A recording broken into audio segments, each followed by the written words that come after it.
عنہ نے جب مانعین زکوٰۃ پیدا ہوئے، انہوں نے کہا کہ ہم زکوٰۃ نہیں دیں گے، زکوٰۃ بھی عقائد اسلامیہ میں ہے، روزہ، حج، زکوٰۃ، یہ سب پھر آگے جا کر ان کا اعمال ہوتے ہیں۔ تو حضرت سیدنا صدیق اکبر رضی اللہ تعالیٰ عنہ نے فرمایا کہ خدا کی قسم اگر تم اونٹ کی رسی کے برابر بھی چیز زکوٰۃ میں نہیں دو گے تو میں تم سے تلوار لے کر کے جہاد کروں گا۔ مسلمہ کذاب کھڑا ہوا حضور کی ختم نبوت پر، اس نے جب ڈاکہ مارا اور کہا کہ آپ شہر کے نبی ہو جائیں، میں دیہات کا نبی ہو جاتا ہوں۔ صحیح ہے، اس طریقے سے آپ اور میں دونوں نبوت مل بانٹ کر کے ہم تقسیم کر دیں گے۔ تو حضور علیہ الصلوۃ والسلام کے دست انور میں کھجور کی ایک چھڑی تھی، فرمایا کہ اگر تو نبوت کے حوالے سے مجھ سے یہ چھڑی بھی مانگے گا نا تو میں تجھے نہیں دوں گا۔ اور سیدنا صدیق اکبر رضی اللہ تعالیٰ عنہ نے اپنے دور اقدس میں ان سے جہاد فرمایا، ان کو قتل کیا۔ یمامہ کے میدان میں جنگ ہوئی مسلمہ کذاب سے، جس میں روایت میں ہے کہ 700 اور بعض میں آتا ہے 1100 مسلمان شہید ہوئے۔ یہ سب سے بڑی تعداد ہے مسلمانوں کی جو کسی جنگ میں شہید ہوئی۔ یہ ہے عقائد اسلامیہ۔ اور عقائد اہل سنت سے مراد کیا ہے؟ جماعت سے وابستہ ہونا۔ ہاں، یعنی اہل سنت و جماعت میں شامل ہونے کے لیے وہ ضروری باتیں کہ جن کا انکار اگر کوئی کر دے تو وہ اہل سنت و جماعت سے خارج، بدعتی اور گمراہ ہو جائے گا۔ پھر گمراہی بھی پھر دو قسم کی ہوتی ہے، ایک گمراہی کفر نہیں ہوتی اور ایک گمراہی کفر کی حد تک ہوتی ہے۔ تو اب پھر وہ دیکھا جائے گا کہ وہ گمراہی کس حد تک ہے۔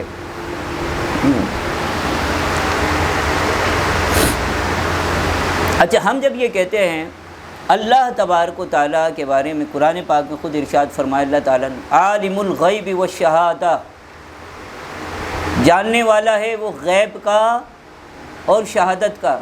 غیب تو سمجھ میں آ گیا، جو ہماری نگاہوں سے پوشیدہ ہے، جو ہمارے حواس خمسہ سے پوشیدہ ہے۔ صحیح ہے، شہادت کیا ہے؟ شہادت یہ جیسے یہ پنکھا ہے، یہ دیوار ہے، یہ ٹیوب لائٹ ہے، یہ کتاب ہے، یہ شہادت کا علم ہے۔ جو آپ کی نگاہوں کے سامنے ہو وہ شہادت ہے، اور جو آپ سے چھپا ہوا ہو وہ غیب ہے۔ تو اب جو لوگ یہ کہتے ہیں کہ حضور نبی کریم علیہ الصلوۃ والسلام کو غیب کا علم نہیں ہے، کیوں؟ ہم کہیں گے کہ اگر ہم نے مان لیا حضور کو اللہ کی عطا سے غیب کا علم ہے تو کیا ہوگا؟ کہا کہ تم مشرک ہو جاؤ گے، کیونکہ غیب کا علم صرف اللہ تبارک و تعالیٰ کو ہے۔ صحیح ہے، غیب کا عالم صرف اللہ ہے۔ تو ہم یہ کہتے ہیں کہ پھر تو ہم اور آپ پوری کائنات کافر ہو جائے گی، کیونکہ شہادت کا علم بھی اللہ کو ہے۔ عالم الغیب والشہادہ، یہ قرآن پاک میں اللہ فرما رہا ہے، وہ غیب کا بھی عالم ہے اور وہ ظاہر کا بھی عالم ہے، یعنی یہ سب جو چیزیں ہماری نگاہوں کے سامنے موجود ہیں۔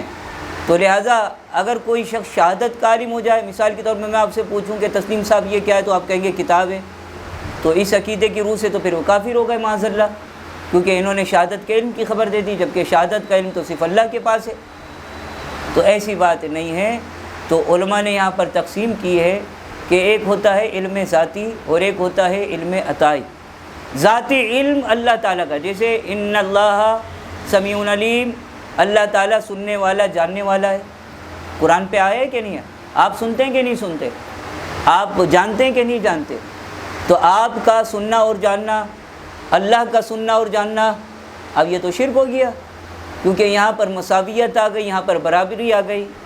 تو اب کیا یہ برابری آنے سے شرک ہو گیا کہ اللہ بھی سنتا ہے، بندہ بھی سنتا ہے، اللہ بھی جانتا ہے، بندہ بھی جانتا ہے، اللہ بھی حفیظ ہے، بندہ بھی حفیظ ہے، اللہ بھی حافظ ہے، بندہ بھی حافظ ہے، اللہ بھی خبیر ہے، بندہ بھی خبیر ہے۔ تو ان تمام چیزوں کے برابر کے آ جانے سے شرک نہیں ہوتا۔ اللہ دیکھتا ہے ذاتی، بندہ دیکھتا ہے عطائی۔ اللہ سنتا ہے ذاتی، یہ اس کی صفت ذاتی ہے، اور بندہ جو سنتا ہے اس کی صفت عطائی ہے۔ یعنی ہم اللہ چاہ رہا ہے تو سن رہے ہیں، اور اللہ چاہ رہا ہے تو دیکھ رہے ہیں، اللہ چاہ رہا ہے تو جان رہے ہیں، اللہ چاہ رہا ہے تو باخبر ہو رہے، اللہ نہ چاہے تو ہم نہ سن سکیں۔ ورنہ شرک سے بچنے کے لیے ان کو کہو کہ بھائی پھر اپنی آنکھیں نکال دو، اپنے کانوں کے پردے پھاڑ دو، صحیح ہے، جاہل ہو جاؤ، اپنے آپ کو کہو کہ میں تو کچھ جاننے والا نہیں۔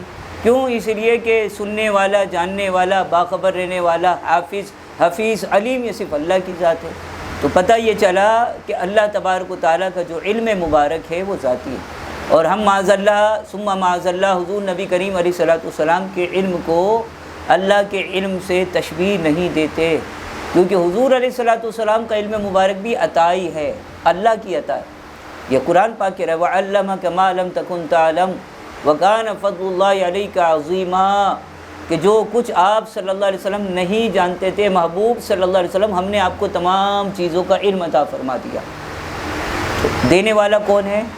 اللہ ہے، اور دیا کس کو ہے؟ حضور سرور کائنات صلی اللہ علیہ وسلم کو۔ الرحمن علم القرآن، رحمان نے قرآن سکھایا ہے۔ کہیے آج اگر ہمیں کوئی بڑا آدمی سکھا پڑھا دے تو ہم اسے خوشی سے پورے نہیں سماتے ہیں کہ بھئی ہم نے فلاں یونیورسٹی سے پڑھا ہے، ہم نے پرسٹن یونیورسٹی سے پڑھا ہے، ہم نے فلاں یونیورسٹی سے پڑھا ہے، اور حضور نے دنیا کی کسی یونیورسٹی سے نہیں پڑھا ہے۔ حضور نے کہاں سے پڑھا ہے؟ اللہ نے پڑھایا۔ جس کو پڑھایا اللہ نے ہو، جس کو پڑھایا اللہ نے ہو، تو بتائیے کہ اس کے علم کی حدوں کا عالم کیا ہو۔ اس کا علم تو سمجھ لیجیے کہ کسی کے شمار میں نہیں آ سکتا۔ وہ اعلیٰ حضرت نے فرمایا نا، تو گھٹانے سے کسی کے نہ گھٹا ہے نہ گھٹے گا، جب بڑھائے تجھے اللہ تیرا۔ عقل ہوتی تو خدا سے لڑائی نہ لیتے، یہ گھٹائیں اسے منظور بڑھانا تیرا۔ تو بڑھا کون رہا ہے؟ اللہ تعالیٰ۔ تو جب حضور کے علم کو اللہ نے بڑھایا ہے تو ہم اور آپ اتنی چھوٹی عقلیں رکھنے والے کیسے حضور کے علم کے بارے میں بحث کر سکتے ہیں؟ بھائی آپ کے پاس، آپ نے بہت زیادہ پڑھ لیا، ڈاکٹریٹ کر لی، آپ نے MBBS کر لیا، آپ نے LLB کر لیا، آپ جج بن گئے، بیرسٹر بن گئے، آپ جنرل بن گئے، آپ کے پاس ایک فائل ہوگی سندوں کی، 10 12 15 20 اس کے اندر اسناد ہوں گی آپ کی، نرسری سے لے کر کے وہ آپ کی آخر تعلیم تک۔ آپ کہیں گے کہ جی یہ میری کوالیفیکیشن ہے، یہ میری اسناد ہیں۔ اور حضور کے علم کی سند اگر دیکھنا چاہیں نا تو حضور کے علم کی سند اللہ کا پورا قرآن ہے۔ یہ ہے حضور کے علم کی سند۔ کیوں؟ اس لیے کہ قرآن حضور پر اترا ہے، اور قرآن کے بارے میں ہی اللہ نے ارشاد فرمایا ہے تبیانا لکل شیء، اس میں ہر چیز کا بیان ہے۔ یہی وجہ ہے کہ حضرت عبداللہ ابن عباس رضی اللہ تعالی عنہما، حضور علیہ السلام کے چچا زاد بھائی، حضور علیہ السلام کی صحبت بابرکت کی تاثیر پا کر اتنے بڑے عالم بن گئے کہ حضور نے فرمایا کہ میری امت کے قرآن کا مفسر عبداللہ ابن عباس ہے۔ اتنے بڑے مفسر تھے قرآن کے۔ وہ فرماتے ہیں کہ اگر میرے اونٹ کی رسی گم ہو جائے، اونٹ نہیں گم ہو جائے، اونٹ تو بڑی چیز ہوتی ہے نا، وہ تو کہیں نہ کہیں دکھ جائے گا، فرمایا کہ اونٹ کے رسی گم ہو جائے میں قرآن کھولوں گا اور اونٹ کی رسی کو ڈھونڈ لوں گا۔ اندازہ لگائی، قرآن کھول کر اونٹ کی رسی ڈھونڈ لوں گا۔ جب حضور کے غلاموں کا یہ عالم ہے تو سرکار کا عالم کیا ہوگا، ان کے علم مبارک کا عالم کیا ہوگا۔ اس لیے جو لوگ حضور علیہ السلام کے اختیارات پر، علم مبارک پر، حضور نبی کریم علیہ السلام کی شانوں پر کلام کرتے ہیں، وہ در حقیقت گمراہ لوگ ہیں، اور یہ اس سازش کا شکار ہیں کہ جو انگریزوں نے پھیلائی تھی کہ مسلمانوں کو بانٹ دو، ختم کر دو، کمزور کر دو، تقسیم کر دو۔ اور یہ اسی صورت میں ہو سکتا ہے کہ جب ہم حضور نبی کریم علیہ السلام کی ذات اقدس کو مسلمانوں کے درمیان میں متنازع بنا دیں، یعنی ایک کہے کہ نہیں تھا، دوسرا کہے تھا، ایک کہے کہ یہ نہیں تھا، دوسرا کہے تھا، اور اسی میں آپس میں حضور کی ذات پر لڑتے رہے۔ حضور سے معاذ اللہ یہ لوگ عشق ہی نہ کر سکے۔ ہم یہ کہتے ہیں کہ ہمارے اکابرین فرماتے ہیں، بڑے بزرگ فرماتے ہیں کہ جہاں پر تمہارے بڑوں کی اکابرین کی بات آ جائے وہاں پر اپنی آنکھیں بند کر لو، اپنے کان بند کر لو۔ بولے نہ ہم نے کچھ سننا ہے، نہ ہم نے کچھ دیکھنا ہے، ہم نے جن کو مان لیا بس مان لیا، انہیں جانا، انہیں مانا، نہ رکھا غیر سے کام۔ مطلب کیا ہے اس کا؟ بس حضور کو جان لیا ہے، اب میں حضور کے بارے میں کوئی ایسی بات برداشت نہیں کر سکتا۔ جو یہ کہتے ہیں نا کہ جو مسلمان بڑے جذباتی ہیں حضور کے معاملے میں، کیوں نہ ہو جذباتی بھائی؟ حضور تو ہمارا ایمان ہے۔ فرشتے جو پوچھے مجھ سے دین و ایمان، تمہاری جانب اشارہ کروں میں، قبر میں حضور آئیں گے بچانے کے لیے۔ تو یہ تو علم غیب حضور کو جو حاصل ہے وہ عطائی ہے۔ اللہ تعالیٰ کے پاس جو کچھ بھی ہے، جو کچھ ہے پوری کائنات، وہ سب کا سب اللہ تعالیٰ کے پاس صفت ذاتی کے تحت، صفت ذاتی۔ اور اللہ تعالیٰ نے اپنے بندوں کو جو کچھ عطا فرمایا ہے وہ عطائی ہے۔ یہاں تک کہ اگر کوئی شخص یہ کہے کہ شہادت کا علم جیسے پنکھا ہے، اگر کوئی کسی کے لیے ذاتی ثابت کر دے گا کافر ہو جائے گا۔ ذاتی نہیں ہے، یہ بھی اللہ کی طرف سے عطا ہے۔ نہیں، ہر بھلائی، ہر برائی اس نے اپنے علم ازلی کے موافق مقدر فرما دی۔ ازل کس کو کہتے ہیں؟ انتہائی ابتدا، جس کی کوئی حد نہ ہو، یعنی جب کائنات نئی بھی بنی تھی تب اللہ تبارک و تعالیٰ نے ہر چیز کو مقدر فرما دیا تھا۔ یہ بھی مقدر فرما دیا تھا کہ 8 اگست 2021 بروز اتوار 2 بجے یہاں پر کلاس لگے گی، یہ بھی مقدر فرما دیا تھا۔ اس کو کہتے ہیں تقدیر، مقدر کر دینا۔ تقدیر کا مطلب ہے اندازہ، لیکن اللہ تعالیٰ کی بارگاہ میں جب یہ تقدیر کہیں گے نا تو اس سے مراد اندازہ نہیں ہوتا، بلکہ اس سے مراد علم حقیقی کے ساتھ کسی شے کو نافذ کرنا ہوتا ہے۔ تو جیسا ہونے والا تھا اور جو جیسا کرنے والا تھا اللہ نے اپنے علم سے اس کو لکھ لیا ہے یہ۔ اب اگر کوئی شخص یہ کہے کہ کوئی برائی کر رہا تھا، گناہ کر رہا تھا، پھر وہ سوچے، افسوس ہو، یار میری تو تقدیر میں لکھا ہی ایسا تھا، میں گناہ کروں، میں برائی کروں۔ نہیں، تقدیر میں یہ نہیں لکھا اللہ نے کہ میں اس سے ایسا کرواؤں گا، بلکہ اللہ نے تقدیر میں کیا لکھا؟ یہ ایسا کرے گا، ایسا کرواؤں گا، یہ تو جبر ہو گیا، اور یہ ایسا کرے گا یہ فضل ہو گیا۔ صحیح ہے؟ تو تقدیر میں جو جیسا لکھ دیا ویسا ہم کو کرنا پڑتا ہے، یہ احمقانہ اور بے وقوفانہ بات ہے نہیں۔ اللہ تعالیٰ نے اگر مثال کے طور پر زید کے ذمہ برائی لکھی ہے، صحیح ہے، معاذ اللہ کہ فلاں کا خاتمہ کفر پر ہوگا، یہ لکھ دیا ہے، تو اس کا مطلب یہ نہیں ہے کہ اللہ کے لکھ دینے سے وہ مجبور ہو گیا، ایسا نہیں ہے، ہرگز نہیں ہے۔ کہیں پر سلوب بنی ہوئی ہو، سلوب جانتے ہیں نا، سلوب ایسے یوں بالکل گہرائی میں بنی ہوئی ہو، اور کوئی شخص اس کے اوپر الٹا بھاگتا ہوا آ رہا ہو، اور اس سلوب کے اوپر آئل بھی پڑا ہوا ہو، اور کوئی شخص کہے کہ میں الٹا بھاگ کے آؤں گا یہاں سے، تو آپ کیا کہیں گے؟ گر جائے گا، یہ کہیں گے نا گر جائے گا۔ یہ آپ کا علم ہے، انسانوں کا علم ہے، محدود علم ہے۔ آپ نے کہا گر جائے گا، وہ واقعی گر گیا، اس نے آ کے آپ کا گریبان پکڑ لیا اور کہا کہ تم نے کہا ہے تو میں گراؤں، تو اس کو مانا جائے گا؟ بھائی میرے کہنے سے تھوڑی تم گرے ہو، وہ تو اسباب ایسے تھے، سلوب تھا، الٹا تھا۔ تو اللہ تعالیٰ کا علم تو ہماری سوچ سے بھی، ہماری فکر سے بھی کئی زیادہ، کروڑوں اربوں خربوں کا زیادہ علم ہے اللہ تعالیٰ۔ تو اس نے یہ سب لکھ دیا ہے کہ بھئی ایسا کرنے والا تھا، اور اللہ تبارک و تعالیٰ نے لکھ دیا۔ اچھا، معتزلی جو تھے، اسلام میں ایک فرقہ تھا معتزلہ، وہ اس کا انکار کرتے تھے۔ وہ کہتے تھے نہیں جی ہم جو ہے اب وہ لکھ دیا ہے نا اللہ نے، ہم مجبور ہو گئے، اب اللہ نے جو ہمارے ذمہ برائی تھی، جتنی ہم کریں گے نا اپنی زندگی میں برائی، تو مطلب یہ ہے کہ وہ اللہ نے ہمارے ذمہ پہلے ہی لکھ دی تھی، صحیح ہے؟ جبکہ اللہ تعالیٰ تو فرماتا ہے کہ اللہ تعالیٰ انسانوں پر ظلم نہیں فرماتا۔ تو اسی طرح ایک معتزلی چور تھا، وہ کسی باغ میں درخت پر چڑھا، امرود توڑنے لگا۔ امرود توڑنے میں چوکیدار جو تھا وہ آ گیا، وہ کہنے لگا کہ تجھے شرم نہیں آتی، باغ میں چوری کرتا ہے، امرود توڑتا ہے؟ نے کہا جناب اس میں میرا کیا قصور ہے؟ اللہ نے جیسا لکھ دیا تھا ویسا میں کر رہا ہوں، میرا تو اس میں کوئی قصور نہیں ہے۔ تم نے قرآن نہیں پڑھا؟ قرآن پڑھو، اللہ تعالیٰ فرماتا ہے کہ جو وہ چاہتا ہے وہی ہوتا ہے، اس کی مرضی کے خلاف کچھ نہیں ہوتا ہے، تو لہٰذا معاذ اللہ ثم معاذ اللہ، اللہ کی مرضی تو میں توڑ رہا ہوں۔ وہ خاموش ہو گیا کہ یار یہ تو قرآن پڑھا ہوا ہے، یہ تو مجھے قرآن پڑھا رہا ہے۔ تو بعض اوقات قرآن پڑھا کا نام لے کر بھی گمراہ کرتے ہیں لوگ۔ تو اب اس نے کیا کیا کہ چور کی ٹانگ گھسیٹی، نیچے گرایا اور چپل اس کے سروں پر مارنی شروع کر دی۔ بولا بھائی یہ کیا کر رہا ہے؟ بولا لگتا ہے تو نے بھی میری طرح قرآن نہیں پڑھا ہوا۔ قرآن پڑھ کہ اللہ کی مرضی کے بغیر پتہ نہیں ہل سکتا، تو میرا جوتا کیسے ہل رہا ہے؟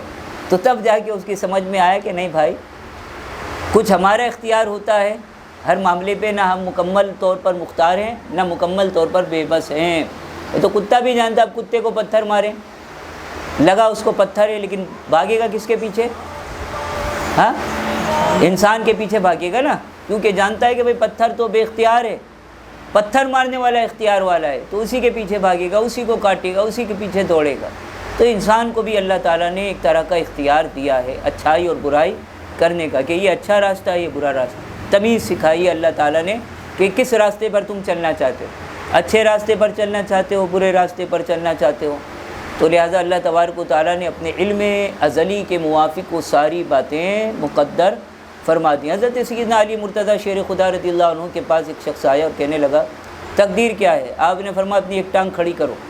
وہ ایک ٹانگ کھڑی کر لی، موڑ لی، فرمایا دوسری بھی کھڑی کر لو۔ انہوں نے کہا حضرت یہ تو ممکن نہیں ہے۔ فرمایا بس یہی تقدیر ہے، کچھ باتوں پر تمہارا اختیار ہے اور کچھ باتوں پر تمہارا اختیار نہیں ہے۔ مختصراً یہ بتا دوں کہ تقدیر کی 3 قسمیں ہیں اور اس میں بحث نہیں کرنی چاہیے، یہ بھی بتا دوں۔ جو تقدیر میں بحث کرے گا، حضور علیہ الصلوۃ والسلام نے اس پر سختی سے منع فرمایا کہ تقدیر کے اندر بحث نہ کرو ورنہ فتنے میں پڑ جاؤ گے اور گمراہ ہو جاؤ گے۔ بہت سے لوگ سوچتے ہیں معاذ اللہ جب دنیا نہیں تھی، اور یہ حدیث میں آئے کہ شیطان وسوسے ڈالتا ہے، جب انسان نہیں تھے تو کیا تھا؟ کہ زمین تھی، جب زمین نہیں تھی تو کیا تھا؟ کہ خلا تھی، جب خلا نہیں تھی تو کیا تھا؟ کہ عرش تھا، جب عرش نہیں تھی تو کیا تھا؟ اللہ تھا، اور پھر معاذ اللہ ثم معاذ اللہ آخری حملہ کرتا ہے، جب اللہ نہیں تھا تو کیا تھا؟ ثم معاذ اللہ۔ تو اس طریقے سے تقدیر کے بارے میں سوچنے پر شیطان گمراہ کرتا ہے۔ اللہ تعالیٰ ازل سے ہے ابد تک، ازلی اور ابدی، ہمیشہ سے ہمیشہ تک۔ جب پوری کائنات نہیں تھی، نہ عرش تھا، نہ فرش تھا، نہ زمین تھی، نہ آسمان تھا، نہ لیل و نہار تھے، نہ چرند پرند تھے، کچھ بھی نہیں تھا جب بھی اللہ تعالیٰ نے، اور جب بھی وہ رزاق تھا، یہ یاد رکھیے گا، جب بھی وہ رزاق تھا، رزق دینے والا تھا۔ یہ اور بات ہے کہ رزق لینے والا نہیں تھا۔ اب اس وقت کون تھا یہ ہمیں نہیں پتہ۔ ہم نے تو جو سائنسدان ہیں آج یہ کہتے ہیں کہ انسان کو اللہ تعالیٰ نے 100% دماغ عطا کیا ہے، لیکن انسان اپنی پوری زندگی 100 سال کی زندگی پائے تو اس میں سے صرف دماغ کا 2% حصہ استعمال کرتا ہے۔ اندازہ لگائیں، صرف 2% اندازہ لگا لیجیے۔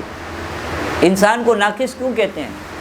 اسی لیے کہتے ہیں کہ دیا تو پورا تھا لیکن استعمال کچھ بھی نہیں کیا، اور اس پر بھی ناشکری کرتا ہے۔ اللہ تعالیٰ نے یہ جو زبان ہے نا، یہ اس کے اندر آپ کو پتہ ہے کتنے خلیے ہیں؟ ہر ایک خلیے کے اندر پتہ نہیں کتنے ذائقے ہیں۔ یہ جو آپ آم کھاتے ہیں اس کی مٹھاس محسوس کرتے ہیں، یہ جو آپ انار کھاتے ہیں اس کا جو ہے مزہ محسوس کرتے ہیں۔ تو انسان کی زبان کے اندر باریک، بالکل جو مائکرو ٹیلیسکوپ سے شاید تھوڑا اتنا سا نظر آئے، باریک باریک خلیے جو زبان کے اندر، یہ جو ہمیں کھرکھری محسوس ہوتی، کھرکھری نہیں ہے، خلیے ہیں۔ اتنے کروڑوں خلیے پیدا کیے ہیں کہ آپ اگر ہر منٹ میں اپنی زندگی کے موت تک اگر ایک ایک چیز زبان پر رکھ کر کے چکھتے رہیں، تب بھی آپ ان تمام خلیوں کے مطابق ذائقوں کو اپنے زبان پر محسوس نہیں کر سکتے۔ اندازہ ایک ایک منٹ پر آپ زندگی کے پیدا ہونے سے موت تک چکھتے رہیں۔ تو دیکھیے اللہ تعالیٰ نے ہر چیز کو ہماری ضرورت سے زیادہ مقدر کر رہے، لیکن ہم اس پر بھی شکر نہیں ادا کرتے۔ اللہ تعالیٰ نے ہمیں آنکھیں دی ہیں جو فوراً آسمانوں تک چلے جاتا ہے اس کا نور۔ اللہ تعالیٰ نے یہ ہوائیں دی ہے ہم کو، اللہ تعالیٰ نے ہم کو روشنی دی ہے۔ آج ہم کو کیا الیکٹرک دیتی ہے روشنی عارضی، اس پر ہم سے بل مانگتی ہے۔ اللہ تعالیٰ نے ہمیں روشنی دی، ہوا دی، پانی دیا۔ اللہ نے ہم سے بل مانگا؟ ایک مانگا ہے صرف، کیا مانگا؟ لئن شکرتم، بس میرا شکر ادا کرو۔ یہ ہے تمہارا، جتنا لئن شکرتم لازیدنکم، میرا شکر ادا کرو کہ میں تم کو دوں گا۔ تو بہرحال تقدیر جو ہے انسان کی وہ 3 قسم پر ہے۔ مبرم حقیقی، اس کو لکھ لیں،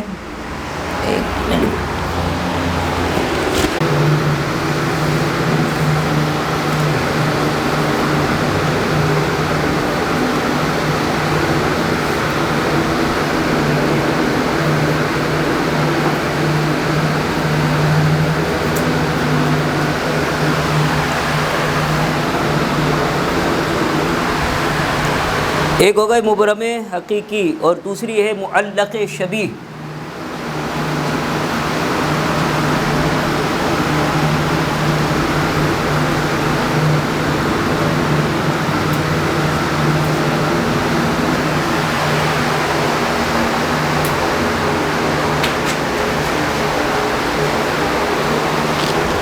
ابھی صرف یہ 2 کا میں بتا رہا ہوں ان کو، پہلے اس کو لکھ لیں۔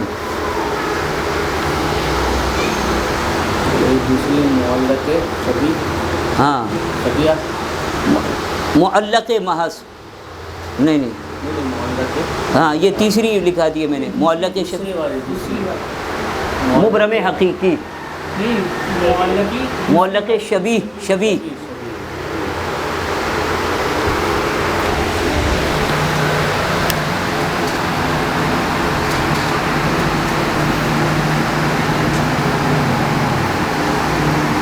چلے یہ بھی لکھا دی یہ تین ہے یہ تین یہ دو یہ ایک تین دو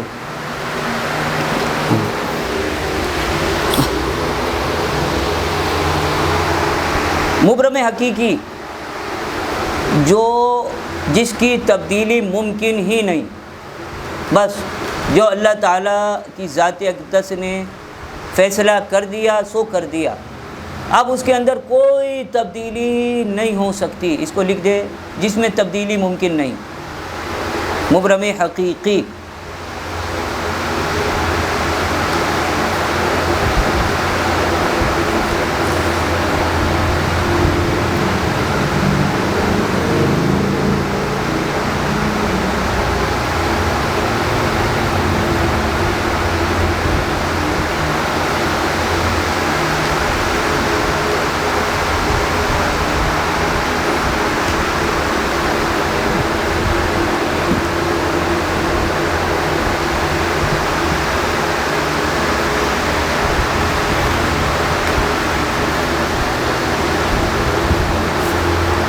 جیسا کہ اور اگر اللہ کے محبوب بندے اس کی تبدیلی کے لیے یا اس کو ختم کرنے کے لیے مبرم حقیقی کو جو اللہ تعالیٰ کی بارگاہ میں اللہ نے لکھ دیا کہ اٹل ہو گئی، آئیے کچھ گزارش فرمائیں کہ یا اللہ یہ تو نے عذاب کا فیصلہ فلاں قوم پر کر دیا ہے، اس کو واپس دے، تو اللہ تبارک و تعالیٰ انہیں اس خیال سے واپس فرما دیتا ہے، یہ ان کی شان کے خلاف نہیں ہے، جیسا کہ حضرت ابراہیم علیہ السلام نے قوم لوط پر عذاب کے بارے میں عرض کی تھی، تو قرآن پہ یجادلون فی قوم لوط کہ وہ ہم سے قوم لوط علیہ السلام کے بارے میں بات کرنے لگے، یعنی ہم سے جھگڑنے لگے ابراہیم علیہ السلام، یہ اعلیٰ حضرت نے اس کا ترجمہ کہ ہم سے جھگڑنے لگا قوم لوط کے بارے میں، ابراہیم علیہ السلام کے بارے میں، مطلب یہ تھا کہ یعنی ہم سے اللہ تعالیٰ کی بارگاہ میں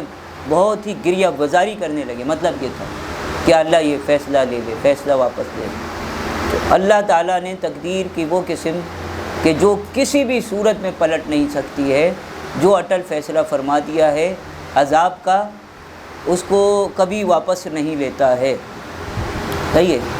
اور دوسری جو ہے تقدیر کی جو قسم ہے معلق محض، ملائکہ کے پاس جو رجسٹر ہوتے ہیں ان کو صحف کہا جاتا ہے، صحف ملائکہ، صحیح ہے، اس کے اندر اس تقدیر کے بارے میں معلق ہونا لکھا ہوا ہوتا ہے۔ مثال کے طور پر یہ لکھا ہوا ہوتا ہے اس بندے کے بارے میں یہ فیصلہ کر لیا گیا ہے کہ آج اس کا ایکسیڈنٹ ہو جائے گا، لیکن چلو میں اتنے یہ الفاظ استعمال نہیں کرتا، اچھے الفاظ استعمال کرتا ہوں کہ ملائکہ کے رجسٹر میں یہ لکھ دیا گیا ہے کہ یہ بندہ آج عمرے پر نہیں جا سکے گا، حج کرنے اگلے سال نہیں جا سکے گا، ہے یہ، اور لیکن فلاں بزرگ اگر دعا کر دے یا یہ اپنی ماں کے پاؤں چوم لے تو اللہ تعالیٰ اس کے لیے راستہ کھول دے گا۔ تو خواب میں اس کو بشارت آ جاتی ہے، بعض اوقات جو خوش نصیب ہوتا ہے یا جو درود شریف کی کثرت کرتا ہے اس کے اندر اس کا معلق ہونا ظاہر کر دیا جاتا ہے کہ بھئی یہ جو تقدیر ہے نا، تیرے اندر جو رکاوٹیں آ رہی ہے نا، تو اگر یہ کام کر دے تو تیری یہ رکاوٹ دور ہو جائے گی۔ تو یہ وہ تقدیر ہوتی ہے کہ جس کا فیصلہ بعض اوقات کر دیا جاتا ہے، اور کئی اس کو شاہ ولی اللہ محدث دہلوی رحمۃ اللہ علیہ نے لکھا ہے کہ حضور غوث اعظم رضی اللہ تعالی عنہ کی دعاؤں سے تقدیریں بدل گئی۔ وہ کون سی تقدیر تھی؟ وہ تقدیر محض تھی، صحیح ہے۔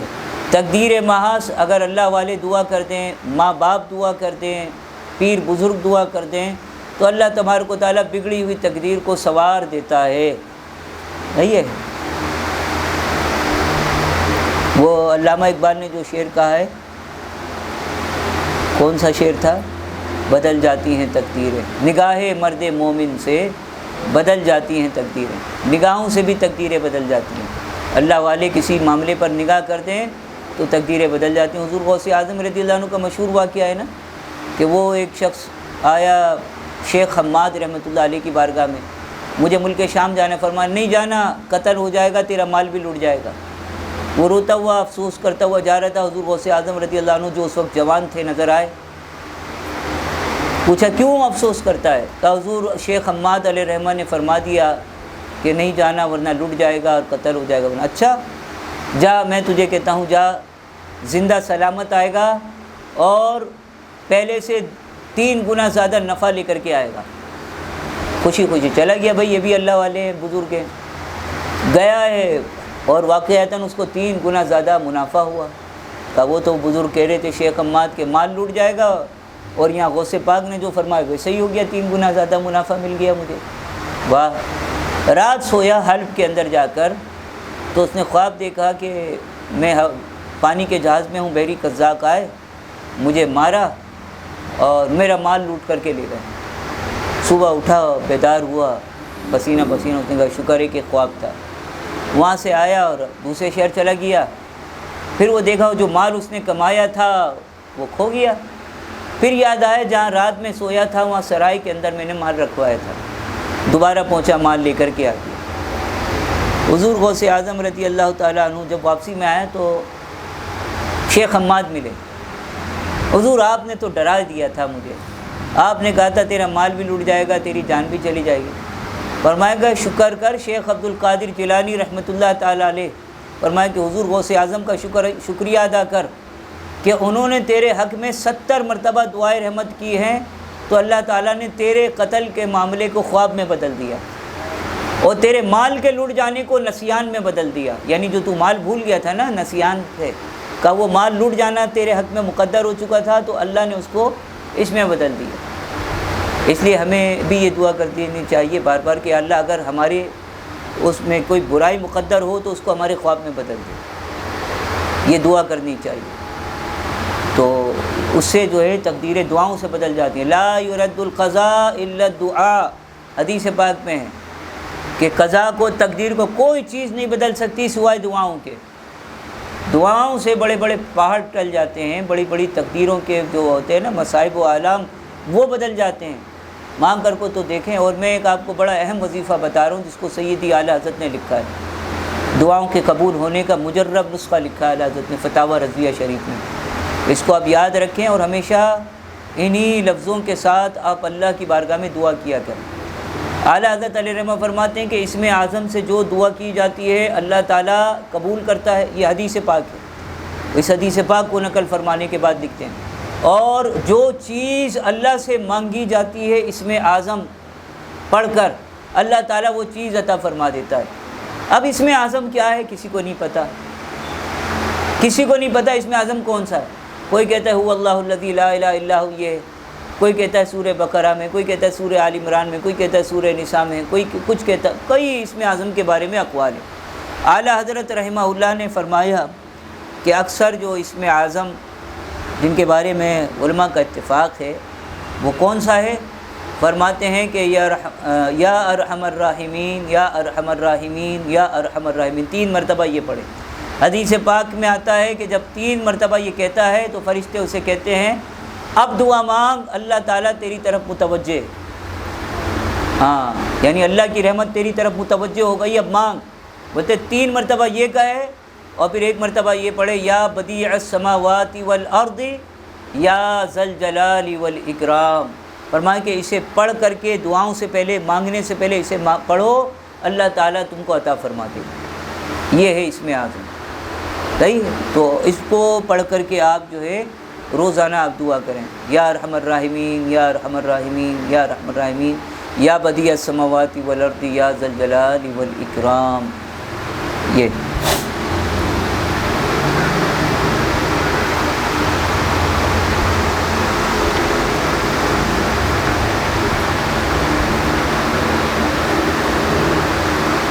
قضا اور قدر کے مسائل عام عقلوں میں نہیں آ سکتے، ان میں زیادہ غور و فکر کرنا سبب ہلاکت ہے۔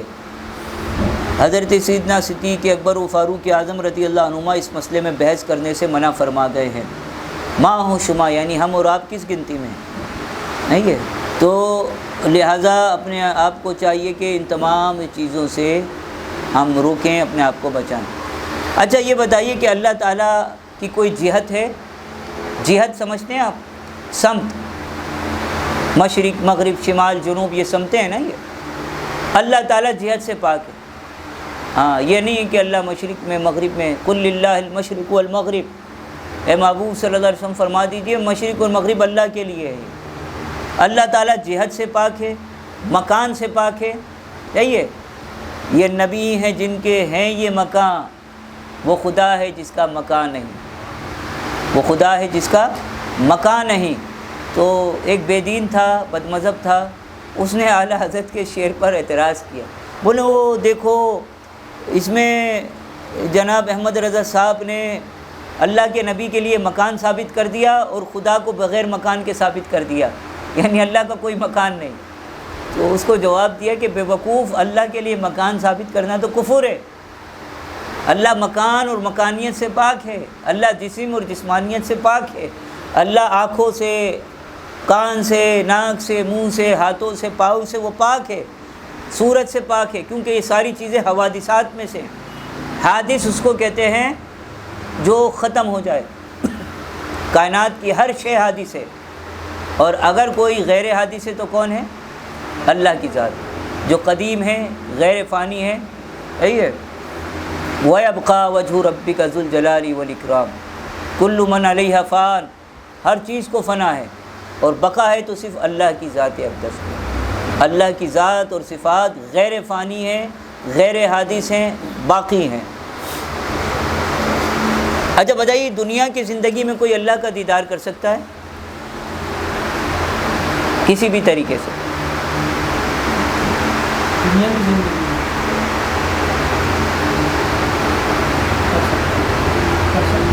کیسے؟ واقعہ تھا نہیں بنی کامل کا کہ وہ اللہ پاک کا دیدار کرتا تھا؟ نہیں، دنیا کی زندگی میں جاگتی آنکھوں سے کوئی شخص بھی اللہ کا دیدار ہرگز نہیں کر سکتا، جو اس کو مانے وہ کافر ہو جائے۔ ہاں خواب میں دیکھ سکتے ہیں۔ خواب میں امام اعظم ابو حنیفہ رحمۃ اللہ تعالیٰ علیہ نے 100 مرتبہ اللہ کے نور کی تجلی کو دیکھا، 100 مرتبہ دیکھا ہے۔ تو دنیا کی زندگی میں سوائے حضور نبی کریم علیہ الصلوۃ والسلام کے کوئی نہیں کر سکتا۔ آخرت میں الحمدللہ ہر صحیح العقیدہ مسلمان کے لیے ممکن ہے، قلبی دیدار ہو سکتا ہے، منامی ہو سکتا ہے، یعنی خواب میں ہو سکتا ہے، اس کا دیدار کیسے ہوگا آخرت میں؟ صدر الشریعہ رحمۃ اللہ علیہ فرماتے ہیں جب دیکھیں گے تو بتا دیں گے کیسا ہوگا، ابھی ہم نہیں جان سکتے کیسا ہوگا، بلا کیف ہوگا، اس کی کوئی کیفیت نہیں ہوگی۔ ابھی جیسے آپ مجھے دیکھنے میں آپ کو دیکھ رہے ہیں، کیفیت ہے اس کی۔ اللہ تعالیٰ کا جو دیدار ہوگا نا بلا کیف ہو، ہر جمعے کو ہوا کرے گا، نور کے ممبر بچھائے جائیں گے، اور جو جمعے کی نماز کا وقت ہوتا ہے نا، اسی جس طرح ہم جمعے کی تیاری کر کے جاتے ہیں نہا دھو کر کے، تو جنتی بھی ایسی تیاری کر کے جائیں گے، اور ہر ایک کے لیے نور کا ممبر بچھے گا، اور جب پوری کائنات کے مسلمان اکٹھے ہو جائیں گے، نور کے ممبروں پر جمع ہو جائیں گے، تو اچانک آواز آئے گی کہ مومنو تیار ہو جاؤ، اللہ اپنے نور کی تجلی فرما رہا ہے۔ اور پھر وہ دیکھیں گے تو اس سے بڑی جنت کی کوئی نعمت نہیں ہے۔ جنت کی سب سے بڑی نعمت جو ہے وہ دیدار خدا بندی، اس سے بڑی کوئی نعمت نہ اس دنیا میں تو ہے ہی نہیں، کوئی جنت کی بھی کوئی نعمت نہیں ہوگی اتنی بڑی۔ اور جب وہ اپنے گھروں میں آئیں گے نا، ان کے چہرے جو ہے 14ویں کے چاند سے بھی زیادہ خوشنما ہو کر کے چمک رہے ہوں گے، اتنے سفید اور نورانی ہو رہے ہوں گے کہ دنیا میں اگر دنیا کے کسی بزرگ کا بھی موازنہ کریں تو نہیں ہو سکتا اس میں، اتنے حسین اور جمیل چہرے ہو رہے ہیں یہ۔ اچھا اب پوری دنیا کے مسلمان ہوں گے اس میں صحیح العقیدہ، تو اب ظاہر سی بات ہے اربوں ارب مسلمان ہوں گے نا، لیکن جو سب سے پیچھے بیٹھا ہوا ہوگا اور جو بالکل سب سے آگے ہوگا بالکل ایک جیسا ہی اس کے لیے ہوگا۔ یہ معاملات قدرت کے جو ہماری سمجھ میں نہیں آتے۔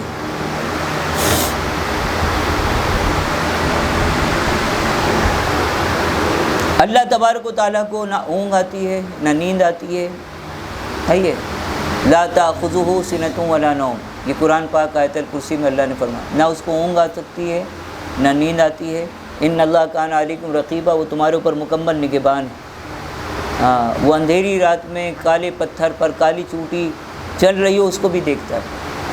اب یہ دیکھو نا، حضرت موسیٰ علیہ السلام نے حدیث پاک میں آتا ہے کہ جب اللہ تعالیٰ کا تجلی فرمائی پہاڑ پر، اس تجلی کو دیکھا تو ان کی آنکھوں کے اندر جو بھی دیکھتا تھا وہ نابینا ہو جاتا تھا، تو آپ پردہ ڈال کے رکھتے تھے، اور پردہ ڈالنے کے بعد روایت میں آتا ہے پردہ ڈالنے کے بعد آنکھوں پر 9 فرسخ، کئی میلوں میل، یعنی سمجھ لو پتہ نہیں کتنے 9 فرسخ، شاید کراچی کا اینڈ ہوگا، کہ اندھیری رات میں کالے پتھر پر کالی چونٹی چل رہی ہوتی تھی، حضرت موسیٰ علیہ السلام کی نگاہ اس کو دیکھ لیتی۔ اس کا ایک صرف اللہ کی اتنی سوئی کی نوک کے برابر تجلی کو دیکھنے کا اثر، تو جس رب کی یہ تجلی کو دیکھنے کا یہ عالم ہے تو اس رب کے قدرت کا عالم کیا ہو ہے؟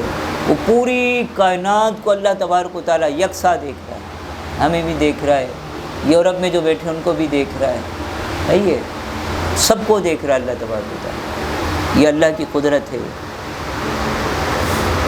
نہ وہ تھکتا ہے، نہ وہ اکتاتا ہے، نہ وہ سوتا ہے، نہ وہ اونگتا ہے، تمام جانوں پر نگاہ رکھتا ہے، تمام عالم کو پال رہا ہے، ذرے ذرے کو پال رہا ہے، ایک ایک کو روزی پہنچا رہا ہے، ماں باپ سے زیادہ مہربان حلم والا ہے، ماں باپ سے زیادہ مہربان ہے۔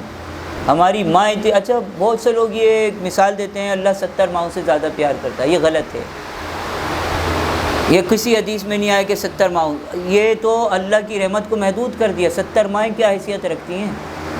ہاں، یعنی اللہ کی رحمت اتنی معاذ اللہ چھوٹی ہے کہ 70 مائیں اس کے مقابلے میں ہم لے کر کے آ رہے ہیں۔ یہ کسی حدیث میں نہیں ہے کہ اللہ 70 ماؤں سے زیادہ پیار کرتا ہے، یہ اللہ تعالیٰ تو پوری کائنات کی ماؤں سے زیادہ بڑھ کر کے پیار کرتا ہے اپنے بندوں سے۔ 70 مائیں کیا ہیں؟ 70 تو سمجھ لو کہ ہمارے ہاتھوں کی گنتی ہے، تو اللہ کی رحمت کو شمار کرنے کے لیے ہم اتنی کم تعداد کا سہارا لیں، یہ مناسب نہیں ہے۔ تو اللہ تبارک و تعالیٰ کی رحمت تو اس سے بھی کئی زیادہ وسیع ہے۔ 70 مائیں نہیں کہنا چاہیے کہ 70 ماؤں سے زیادہ پیار کرتا ہے، اس کو علماء منع فرماتے ہیں،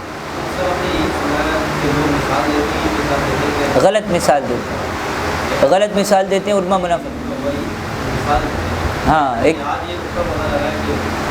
ہاں یہ کسی حدیث میں نہیں ہے، کسی حدیث پاک میں نہیں ہے کہ اللہ جیسے کبھی کوئی چڑیا تھی، اس کے بچے گر پڑے تو چڑیا آئی اور جلدی جلدی اس کے ارد گرد پھرنے لگ گئی، صحیح ہے۔ یا ایک قیدی عورت تھی، اس کو اس کا بچے سے محروم کر دیا گیا تھا، جیسے اس کا بچہ اس کو دیا گیا، اس کو سینے سے چمٹایا اور بہت اس کو چومنے لگی، تو حضور نے ارشاد فرمایا کہ دیکھو یہ عورت جتنا پیار کرتی ہے نا اپنے بچے سے کر رہی ہے، اللہ تعالیٰ اس سے تو کئی زیادہ اپنے بندوں سے پیار کرتا ہے، سمجھانے کے لیے ان کو مثال۔ لیکن یہ جو 70 کا عادت مخصوص کر لیا نا کہ 70 ماؤں سے، یہ مناسب نہیں ہے۔ اللہ تعالیٰ کروڑوں ماؤں سے زیادہ پیار کرتا ہے اپنے بندوں سے۔ ماؤں کے پیٹ میں جیسی چاہتا ہے صورت بناتا ہے۔ ہاں، یصورکم فی الاحرام کیف یشاء، یہ قرآن پاک کی آیت ہے، وہ صورت بناتا ہے ماؤں کے پیٹ میں جیسی وہ چاہتا ہے، کیف یشاء، جیسی وہ چاہتا ہے، جیسی ہم چاہتے ہیں نہیں، صحیح ہے۔ اور لیکن سرکار علیہ السلام کا معاملہ دیکھیے وہ الگ تھا، اور یہ میں نہیں کہتا، یہ بھی صحابی رسول حضرت حسان بن ثابت رضی اللہ تعالیٰ عنہ کہتے ہیں، خلقت مبرأ من کل عیب، یا رسول اللہ صلی اللہ علیہ وسلم، اللہ نے آپ کو ہر عیب سے پاک پیدا فرمایا، کأنک قد خلقت کما تشاء، یا رسول اللہ آپ ایسے ہی پیدا کیے گئے ہیں جیسا آپ چاہتے تھے۔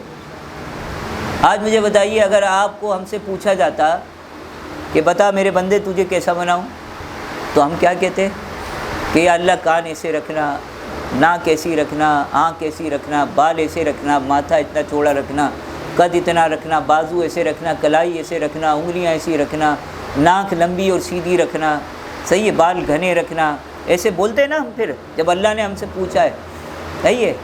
لیکن جب محبوب سے پوچھا کہ میرے محبوب، کائنات کا تو یہ دستور ہے کہ جیسا میں چاہتا ہوں ویسا ان کو بناتا ہوں، مگر یہ بتائے میرے حبیب تجھے کیسے بناؤں؟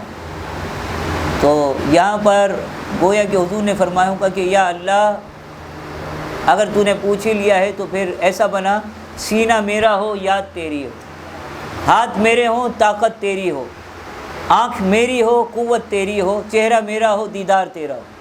یعنی حضور ارشاد فرماتے ہیں من رآنی رأى الحق، جس نے مجھے دیکھا اس نے حق کو دیکھا۔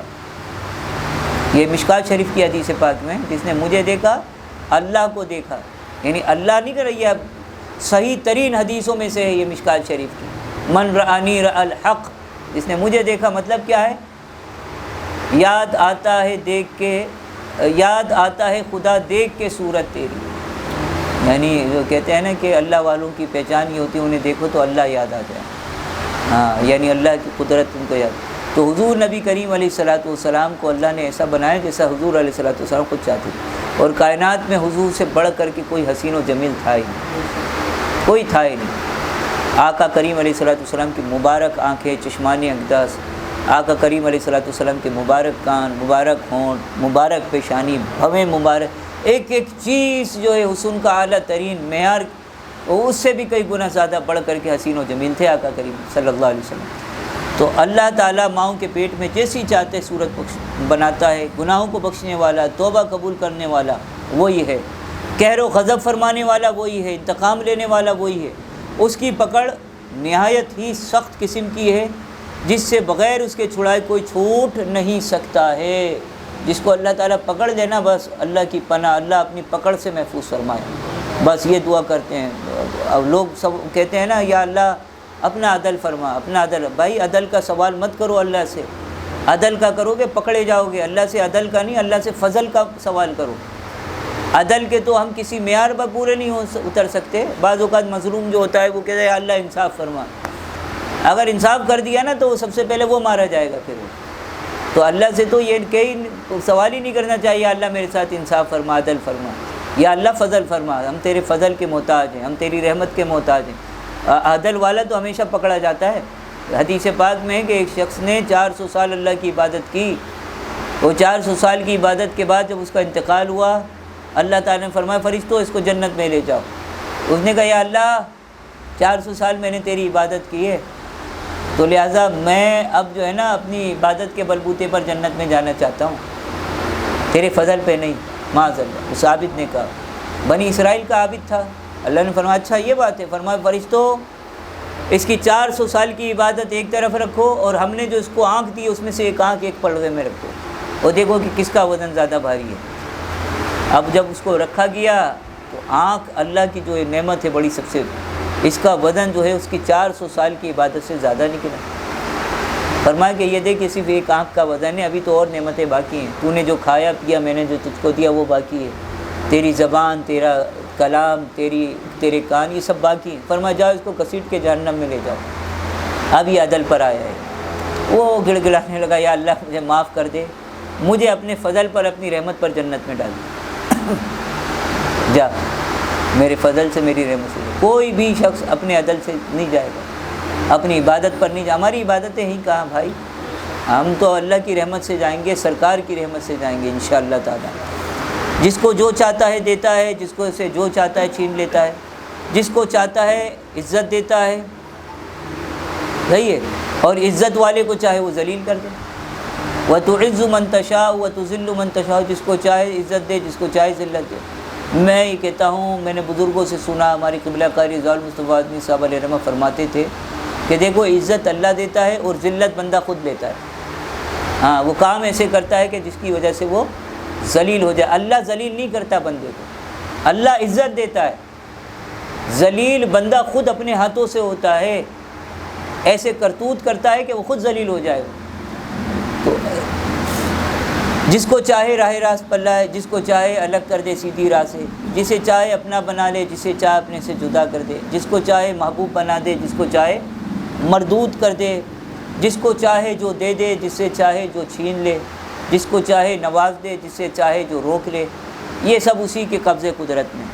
وہ جو کچھ کرتا ہے عدل سے کرتا ہے، انصاف سے کرتا ہے، وہ ظلم سے پاک ہے، صاف ہے، اور اللہ تبارک و تعالی نہایت ہی بلند و بالا ہے۔ آپ میں سے کسی کو کوئی سوال پوچھنا ہے؟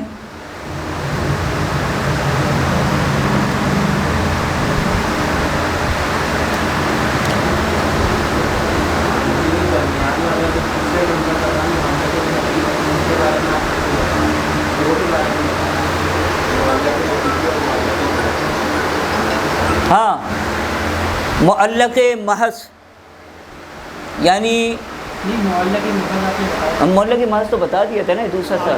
تیسرا ہاں۔ معلق شبیہ۔ معلق شبیہ یہ ہوتی ہے کہ جو علم الہی میں کسی شے پر معلق ہوتی ہے، صحیح ہے، لیکن فرشتوں کو نہیں دی جاتی، صحیح ہے، یعنی صرف اللہ جانتا ہے کہ میرا بندہ یہ کام کرے گا تو پھر میں یہ بدل دوں گا، میرا بندہ یہ کام کرے گا تو میں اس کی تقدیر کو بدل دوں گا، صحیح ہے، اور نہ اس کو اس کا کوئی سگنل ملتا ہے بندے کو۔ ہاں، اگر وہ خود سے وہ کام کر دے تو اللہ تبارک و تعالیٰ پھر اس کی تقدیر کو بدل دیتا ہے۔ ہم جو شب برات میں 15 شعبان کو جب تقدیریں قلم الہی لکھ رہا ہوتا ہے، صحیح ہے، موتیں لکھی جا رہی ہوتی ہیں، زلزلے، آفتیں، سیلاب، شادی، خوشی، یہ غم سب لکھا جا رہا ہوتا ہے، اس موقع پر ہم جو وہ دعا پڑھتے ہیں تو اس کے اندر یہ دعا بھی آتی ہے کہ اللہ تبارک و تعالیٰ ہماری تقدیر کے جو فیصلے اس رات میں کیے جا رہے ہیں وہ اچھے ہوں، برے نہ ہوں، اور ہمارے تیرے علم کے مطابق اگر کچھ مقدر کر دیا گیا ہے تو یا اللہ اس کو اپنے فضل میں تبدیل کر دے، اسے اپنی رحمتوں کے اندر ڈال دے۔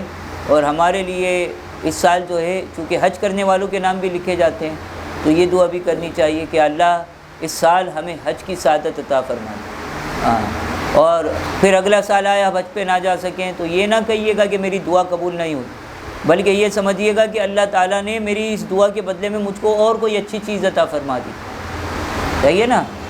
دعائیں یہ اللہ تعالیٰ کبھی کسی کی دعا نامقبول نہیں کرتا ہے، حدیث پاک کی روح سے سب قبول ہوتی ہیں، البتہ یہ ہے کہ کسی دعا کے بدلے میں اللہ تعالیٰ اس سے اچھی کوئی چیز عطا فرما دیتا ہے۔ مثال کے طور پر ایک چھوٹا بچہ آتا ہے مجھ سے کہے گا کہ انکل یہ مجھ کو موبائل دے دیں، صحیح ہے، میں نے اس کو جیب سے نکال کے کوئی اور چیز دے دی، کیوں؟ میں سمجھتا ہوں نا، میں وہ تو بچہ ہے، وہ کیا سمجھے گا، اس کو تو نہیں پتہ۔ یا یہاں پر کوئی کوئلہ چل رہا ہے، چھوٹا سا بچہ ہے وہ ہاتھ مارنے لگا، میں نے اس کا ہاتھ پکڑ لیا، اس کے ہاتھ میں کوئی ٹافی کوئی ایسی چیز دے دی جو اس کے حق میں بہتر تھی۔ تو اللہ تبارک و تعالیٰ سے ہم مانگ رہے ہوتے ہیں۔ اعلیٰ حضرت رحمہ اللہ کے والد گرامی علامہ مولانا نقی علی خان رحمۃ اللہ تعالیٰ علیہ اس کے باب میں فرماتے ہیں کہ بعض اوقات بندہ اللہ سے خوب دولت مانگ رہا ہوتا ہے لیکن اس کو پتہ نہیں ہوتا کہ اللہ جانتا ہے کہ میرے اس بندے کے پاس دولت آئے گی تو اس کا دین و ایمان ختم ہو جائے گا، اس لیے اس کو دولت نہیں دیتا، اس کو دولت سے محروم رکھتا ہے کہ کہیں اس کا ایمان نہ چھن جائے۔ بعض اوقات بندہ 15 سال سے کسی بیماری میں مبتلا ہے، تکلیف میں ہے، صحیح ہے، تو اللہ تبارک و تعالیٰ اس کو صحت نہیں دیتا اور وہ روزانہ صحت مانگ رہا ہوتا ہے۔ وہ جانتا ہے اللہ تعالیٰ اگر میں نے اس کو صحت دے دی نا یہ میری نعمتوں کو بھول جائے گا، تو بتاؤ کہ بھلائی کس کے اندر ہوئی؟ صحت نہ ملنے میں ہوئی۔ تو اور پھر اللہ تعالیٰ اس کے بدلے میں اپنے بندے کے لیے آخرت کا اجر تیار کر رہا ہوتا ہے، محل دے رہا ہوتا ہے، آخرت کے اندر ثواب عظیم کا خزانہ بڑھا رہا ہوتا ہے۔ وہ جانتا ہے میرا بندہ جب میرے پاس آئے گا اس کے جنت میں جانے کے لیے اس کو فلاں چیز کی ضرورت ہوگی، وہ چیزیں اکٹھی کر رہا ہوتا ہے۔ اس لیے کہتے ہیں کہ بس اللہ سے مانگتے رہو، مانگتے رہو، مانگتے رہو، مانگنے میں کبھی نہ تھکو اور جلد بازی نہ کرو، تو اللہ تبارک و تعالیٰ آپ کی آخرت کے لیے جو ہے بہتر انتظامات کرتا رہے۔ بہت سے لوگوں کی دعائیں قبول ہوتی ہیں اسی وقت قبول ہوتی ہے۔ الحمدللہ میں تحدیث نعمت کے طور پر بتا رہا ہوں، تحدیث نعمت کے طور پر، کہ میں جب بھی کراچی سے باہر جاتا ہوں تو میرے ساتھ یہ مسئلہ ہوتا ہے، میری طبیعت خراب ہو جاتی ہے اور بڑی اعلیٰ درجے کی ہوتی ہے، سیریس ہو جاتی ہے طبیعت میری بہت زیادہ۔ تو اس دفعہ بھی میں گیا تو میری طبیعت خراب ہو گئی، وہ بہت زیادہ ہو گئی، تو میں نے اچھی نیتوں کے ساتھ یہ دعا مانگی کہ اللہ میں سفر میں ہوں، مسافر ہوں، تو مسافر کی دعا زیادہ قبول کرتا ہے، تو میں اپنی طبیعت کے حوالے سے بڑا وہ ہوں، پریشان ہوں، میری طبیعت صحیح ہو جائے۔ آپ یقین مانیں کہ میں ابھی مغرب پڑھ کے الحمدللہ ثم الحمدللہ مسجد سے باہر نکلا ہوں، طبیعت صحیح ہو گئی اسی وقت، بالکل حشاش بشاش، جو مرض تھا وہ دور ہو گیا۔ بعض اوقات اللہ تعالیٰ اپنے بندوں کی اسی وقت بیٹھے، کھڑا نہیں ہوتا بندہ، اسی لیے ہم یہ دعا کرتے ہیں، یا اللہ ہمارے کھڑے ہونے سے پہلے ہماری مغفرت فرما دے، ہمیں کھڑے ہونے سے پہلے ہمیں جنتیوں میں شامل کر دے۔ اللہ بے نیاز ہے، کھڑے ہونے سے پہلے ہمیں جنت عطا کر دے گا۔ تو یہ جو عقائد کورس ہے انشاءاللہ تعالیٰ، یہ آپ نے اس میں آج بہت کچھ سیکھا ہے، اور اس کو انشاءاللہ امید ہے کہ آپ یاد رکھیں گے۔ آپ یہ دعا ضرور پڑھا کریں، رب اشرح لی صدری ویسر لی امری واحلل عقدۃ من لسانی یفقہوا قولی۔ 3 مرتبہ پڑھ کر اپنے سینے پر آپ دم کریں گے، انشاءاللہ دین کی کوئی بات آپ کے دل و دماغ سے محو نہیں ہوگی، نہیں ضائع ہوگی، محفوظ ہوتی جائے گی۔ زبان کے اندر اللہ تعالیٰ آپ کو طاقت اور قوت عطا فرما دے گا، شرح صدر حاصل ہو جائے گا۔ دین کی باتوں کو سننے، سیکھنے، سمجھنے کے لیے اللہ تعالیٰ آپ کو مضبوط ذہن عطا فرما دے گا۔ تو یہ انشاءاللہ رب اشرح لی 16ویں پارے کا 10واں رکوع ہے نا قاری ساتھی، 16ویں پارے کا 10واں رکوع ہے یہ۔ تو آپ نے قالا سے نہیں شروع کرنا ہے، رب اشرح لی صدری ویسر لی امری واحلل عقدۃ من لسانی یفقہوا قولی۔ یہ دعا پڑھتے رہا کریں صبح شام 3 مرتبہ، تو انشاءاللہ دین کی ہر بات کو محفوظ کرنے کے لیے اللہ آپ کا سینہ کھول دے گا، اور پھر آپ کو وہ باتیں ہمیشہ یاد رہیں گی۔ یہ ضروری، یہ اہم نہیں ہے کہ آپ نے کلاس اٹینڈ کی، اللہ کے فضل سے کی ہے۔ اہم بات یہ ہے کہ وہ باتیں جو آپ کو کلاس میں بتائی، سمجھائی، سکھائی گئی ہیں، وہ باتیں آپ کو یاد رہ جائیں، اور ان باتوں کی روشنی میں پھر آپ اپنی زندگی کو گزارنے کے لیے ان کو مشعل راہ بنائیں کہ مجھے اپنے اللہ کے بارے میں کیسا عقیدہ رکھنا ہے، مجھے اپنے رسول کے بارے میں کیسا عقیدہ رکھنا ہے، مجھے اپنے قرآن کے بارے میں کیسا عقیدہ رکھنا ہے، اور مجھے اپنے صحابہ کے بارے میں کیسا عقیدہ رکھنا ہے۔ یہ ضروری باتیں ہیں، اور دین اسلام کے اندر جو شخص داخل ہو کر مسلمان کہلایا جا رہا ہے، اس کے اسلام کی حفاظت کے لیے، اس کے ایمان کی حفاظت کے لیے یہ ضروری ہے کہ وہ ان عقائد اسلامیہ کو اور عقائد اہل سنت و جماعت کو سمجھے، سیکھے، ان پر عمل کرے، اور ان کے ذریعے سے اپنے ایمان کو مضبوط بنائے۔ ورنہ اگر ہم نے نہیں سیکھا، نہیں سمجھا، اور اللہ تعالیٰ کے خلاف، اسلام کے خلاف، شریعت کے خلاف کوئی عقیدہ بنا لیا، اسی وقت ہم دائرہ اسلام سے خارج ہو گئے۔ بیوی والے ہیں، شادی شدہ ہیں، بیوی بھی ہمارے نکاح سے نکل گئی، بیوی بھی نکل گئی۔ بعض پتہ ہے علماء فرماتے ہیں اسلام میں اتنی حساسیت ہے کہ بعض اوقات ایسا ہوتا ہے کہ بندہ کوئی ایسی بات منہ سے نکال دیتا ہے نا، اللہ، رسول، دین، ایمان، فرشتے، شریعت کے بارے میں، اسی وقت دائرہ اسلام سے خارج ہو جاتا ہے۔ اچھے بھلے 5 وقت کے نمازی، میں یقین جانیے میرے اپنے نماز، میں نے ان کو توبہ کروائی، کلمہ پڑھوایا، تجدید ایمان کروائی میں نے، حالانکہ سفید سفید داڑھی والے ہوتے ہیں۔ میں نے کہا آپ نے کیا بات کہتی ہے، آپ کلمہ پڑھیں، آپ تجدید۔ ایک صاحب، یہ مولوی تو بہت ہی وہ ڈراتے ہیں، اور یہ دین اتنا سخت نہیں ہے۔ میں نے کہا بھائی مولوی نہیں ڈرائے گا تو کون ڈرائے گا؟ اللہ سے مولوی ڈرائے گا نا، کوئی سیاستدان تھوڑی ڈرائے گا۔ تو شکر ادا کرو کہ ابھی ہمارے درمیان ڈرانے والے لوگ موجود ہیں۔ اگر ڈرانے والے لوگ موجود نہیں ہیں تو تم ڈرو گے نہیں، اور پھر جو چاہے گا کرو گے۔ صحیح ہے۔ محدث اعظم پاکستان علامہ سردار احمد صاحب رحمۃ اللہ علیہ، صدر الشریعہ علیہ رحمہ کے شاگرد، صحیح ہے، سردار آباد، فیصل آباد، وہاں پہ ان کا مزار شریف ہے۔ وہ پورے پاکستان کے علماء میں تقوی کا پیکر تھے، پہاڑ تھے۔ وہ ایک جگہ تقریر کر رہے تھے، تقریر کرتے ہوئے انہوں نے اللہ لفظ کہا اور یوں اشارہ کر دیا، اللہ۔ مفتی اعظم ہند رحمۃ اللہ علیہ ساتھ بیٹھے ہوئے، ان کے اعلیٰ حضرت کے صاحبزادے دیگر گوشے شہزادے مفتی اعظم ہند مولانا محمد مصطفیٰ رضا خان نوری رحمۃ اللہ علیہ، انہوں نے جیسے دیکھا محدث اعظم علیہ رحمہ نے یوں ہاتھ اٹھا، اللہ کیا، ان کا ہاتھ پکڑ دیا، بولا آپ توبہ کریں۔ مجمع ہزاروں کا، محدث اعظم بیٹھے ہیں، اور محدث اعظم کے سامنے مرید بیٹھے ہوئے ہیں۔ اللہ اکبر۔ اس وقت بتائیے صورتحال کیا ہوگی؟ آج کا مقرر ہوتا یوں اسٹیج مائک کو پھینکتا، میں کون آیا مجھے توبہ کرانے والا۔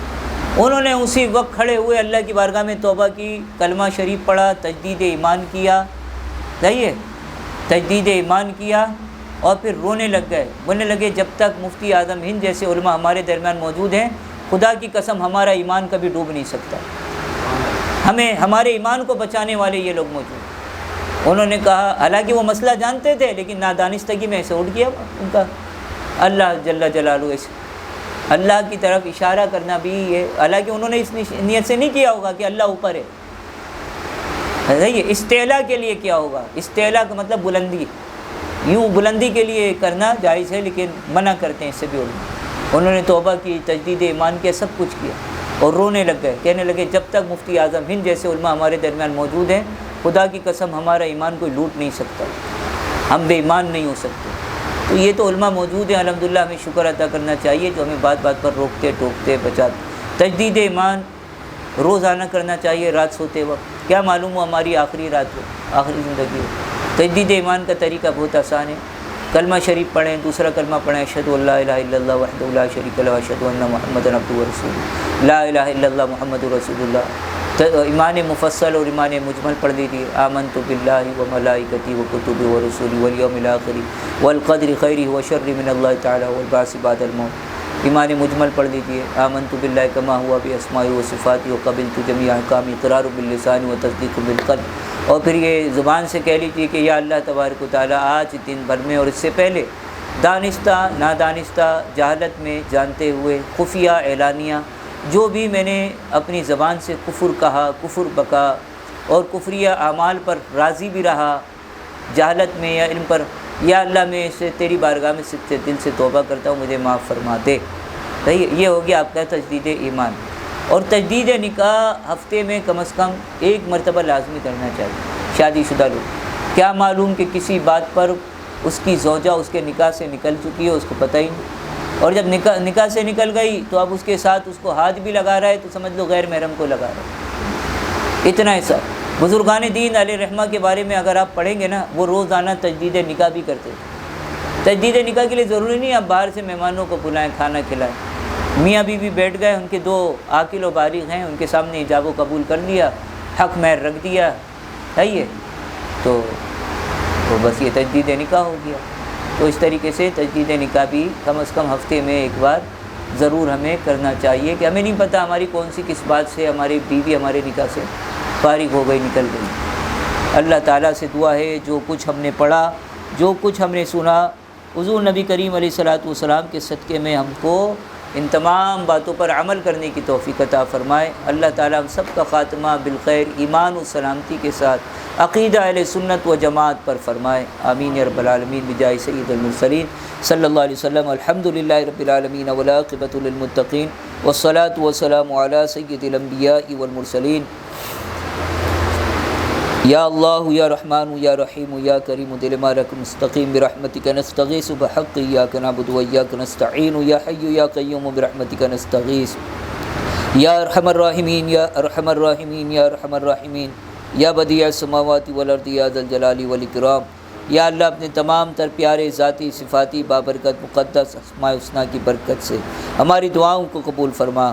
یا اللہ یہاں جتنے بھی مالک و مولا علم دین کے حصول کے لیے یہ مسلمان بیٹھے ہیں، یا اللہ علم دین سے ان کے سینوں کو روشن کر دے، یا اللہ علم دین کی برکت سے ان کے دلوں کو جگمگا دے۔ مالک و مولا علم دین کی برکت کا واسطہ مالک و مولا ان کے گھروں کو رحمتوں سے بھر دے، یا اللہ ان کو رزق کی فراوانی عطا فرما، یا اللہ ان کے روزگار میں برکت عطا فرما۔ مالک و مولا ان کی اولاد میں خیر و برکت نازل فرما۔